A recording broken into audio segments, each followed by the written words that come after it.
Let's talk about economic power. Here's a crazy stat for you. Almost 90% of all global currency trades involve the US dollar. That's just one tiny sign of an economic influence so massive, it's kind of hard to wrap your head around. From the phone in your hand to the price you pay for gas, one country's economy still, to a large extent, sets the rhythm for the rest of the world. You know, when Wall Street has a good day, markets thousands of miles away celebrate. American companies, well, they're household names on pretty much every continent.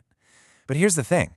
This didn't happen by accident. This global dominance didn't just pop up out of nowhere. It was built, piece by piece, over more than a century.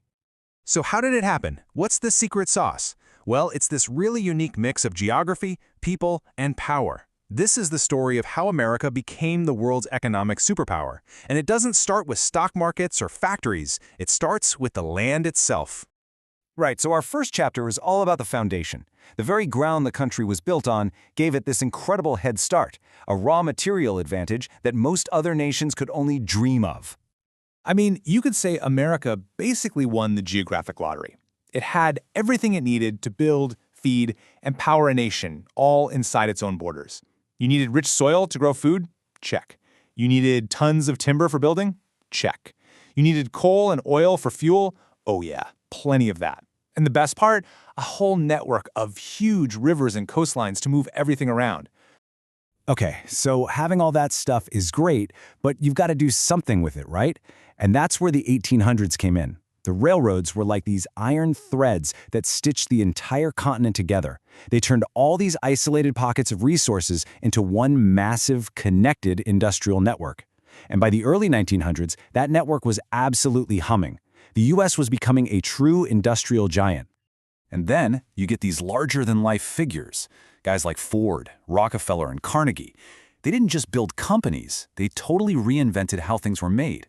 Think about it, the assembly line, the mass production of steel, refining oil on a massive scale. These innovations turned the US into a manufacturing juggernaut that just blew past its rivals in Europe. But all those factories, all those railroads, and all those resources, they still needed one more crucial ingredient to really catch fire, and that was people, the human engine. We're talking millions. For over 100 years, you could argue that America's greatest strength wasn't its coal mines or its forests, it was the millions of people who came here.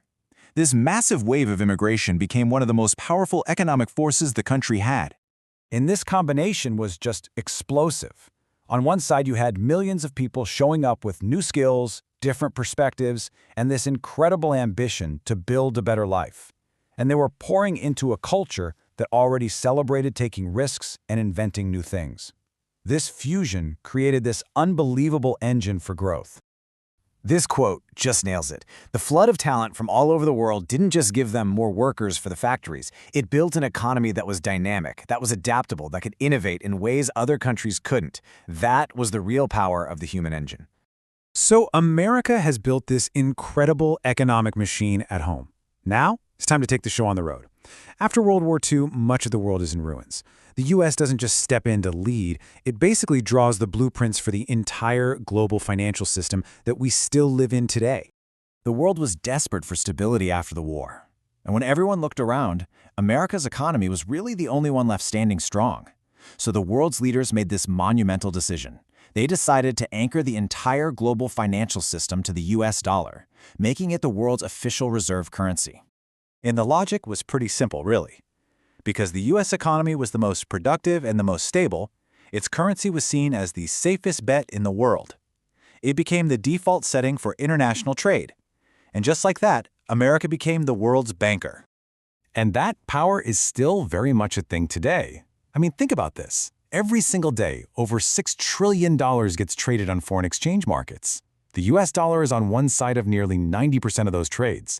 That gives the United States an absolutely incredible amount of financial leverage. Of course, this economic power didn't exist in a bubble. It had some serious backup, military might.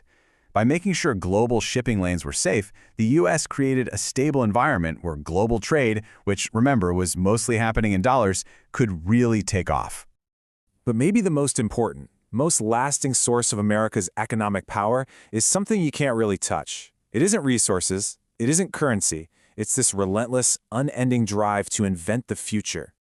Just look at this list of total game changers. The airplane didn't just make the world smaller, it created entire new industries out of thin air. The internet didn't just connect computers, it connected, well, all of us.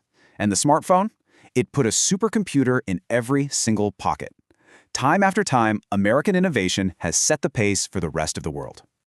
And this creative spirit wasn't just happening in science labs. The software that came out of Silicon Valley, the blockbuster movies from Hollywood, even something as simple as a pair of blue jeans, these things became powerful cultural and technological exports, a form of economic influence all on their own.